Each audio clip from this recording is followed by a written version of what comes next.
Dhukkubbii dhiiguu fi hooksisuu ilkaan yookiin erga kennaa. Assalaamu alaikum warahmatullaahi wabarakaatu. Shama harka fuune Oromoo koo guutuu jirra jirtu amantiif kutaan osoo waliin qoodin. Har'a kaniin qabadhee dhufe hundi keessanuyyuu qoricha ilkaanii gaafilee namoota hedduuti.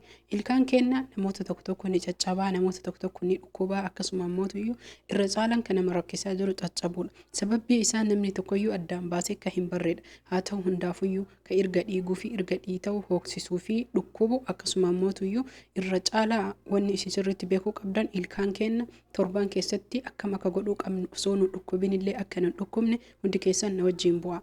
Jalqaba irratti sababbiin ilkaan keenya caccabuuf hundi keessan ka hubattanii sirriitti beekuu qabdan waan ajaa'ibaati dhugaa jettanii amanuun hin ulfaatu.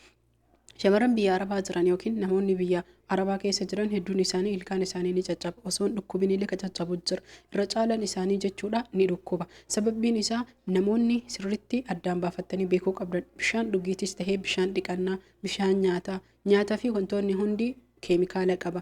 Kana jechuun kiyya biyya keenyatti ka itti dhalanne itti guddanne midhaan biyya keenyas tahee bishaan biyya keenyaa kan lafarraa bahu albuuda uumamaati. Sirriitti hubadhaa addaan baafadhaa. Bishaan sooqidda qabu bishaan haroo tahe addaan kana qulqulleessuu fi sooqiddaan adda baasuuf jecha keemikaalli itti godhama. Keemikaalli kun rakkoolee ilkaan kennaa yookiin ammoo akka caccabuuf hedduun isaa xil. Namoonni hedduun wantoota tinatti himte loomiin qulqulleeffachuuf loomiin dhiqadhee ilkaan kiyya caccabe. Namoota hedduutuyyuu waa'ee qoricha ilkaanii yoo dubbadhu asii jalatti dubbatan namoonni garagaraa ammoo sirriitti hubattanii wanni isin beekuu qabdan rakkinni ilkaan keenya ka shamarran biyya Arabaa jiru dhiiras tahee dubartii hundi keessanuyyuu sababni inni caccabuuf sababa dhugaatii nyaataa fi bishaan dhiqannuun hubadhaa sirriitti itti amanaa dhibbarraa dhibbatti. Sababbiin dhukkubbii ammootuyyuu biyya kana keessatti hattan qixxaaleen sukkaara qaba. Irra caalaan parsantiin dhibbarraa parsantii 85 waan sukkaaraati. Kana jechuun kiyya sukkaarri qaama keenyaafis tahee ilkaan keenyaaf faayidaa olitti yookiin ammoo guyyatti sa'aatii 24 keessatti maankaa 2 yookiin maankaa tokkollee osoo ta'e barbaachisaadha. Walumaa galatti maankaa 3 ol miidhaan irraan kan gahudha. Kana isinitti muufii miti. Har'a kan asitti argitan kun sirriitti hubadhaa addaan naa baafadhaa. Kan asitti argaa jirtan shamara yookiin ammoo shamara kana yeroo hedduu isin hojjedhee jira. Qorunfudii firii torba heeliidha. Namoonni heelii hin beekne hin jirtanii na'anaadha. Akkasuma ammoo qullubbii firii 3 ni qopheeffanna. Sooqiddallee ni qopheeffanna.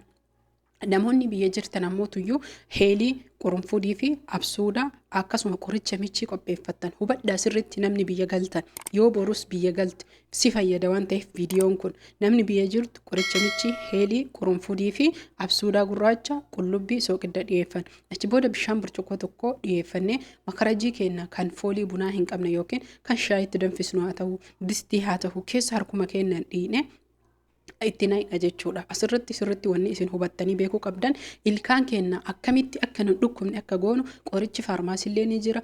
Akkasuma mootu akka hin caccabne akkamitti godha jedha namoonni hedduun nama doktora bira yeroo hedduu deddeebi'ee biyya Arabaa kana keessatti ilkaan isaa caccabiinsa dhaabuu dadhabantu jira. Sababbiin isaa nu kan dhalannee itti guddanne nyaatas tahee dhugaatii bishaan dhiqannuun keemikaala irraa kan bilisa ta'e albuuda uumamaan lafa keessaa bahu nyaanna akkasuma immoo dhuyina fayyadamna dhiqannaafillee jechuudha.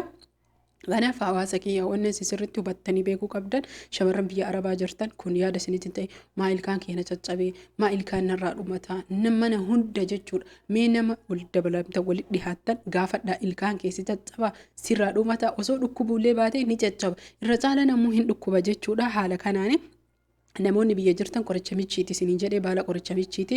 Namoonni biyya hin jirre immoo na'anaan mana kamittuyyuu ni argama. Iddoo kamittuyyuu ni argama jechuudha.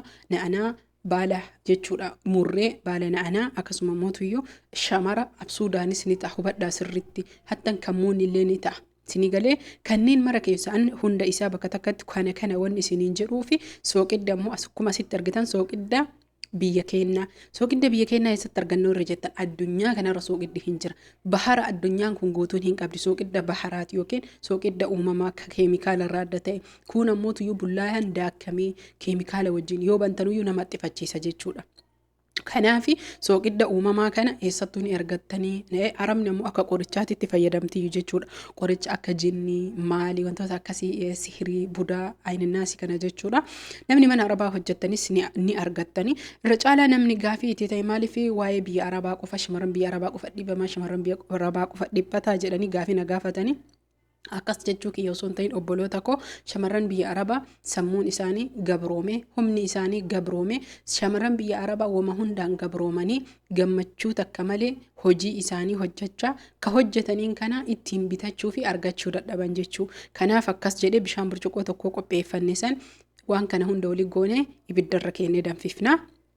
Narra laalinaa hundi keessanuyyuu sababbiin ani waa'ee shamarran biyya arabaa dubbadhuuf waan addaa osoo hin tahin shamarran biyya arabaa maallaqa dalagan kanaan ka waldhaanamuu hin dandeenye maallaqa dalagan kanaan ka argitanii bitachuu hin dandeenye osoo bitatanii dhoysanii akka hattuutti ka fayyadaman guutumaan guututti sodaan onneen isaanii ka guutee fi baay'ee dhiphinnaa fi rakkoolee keessa jiran jechuudha.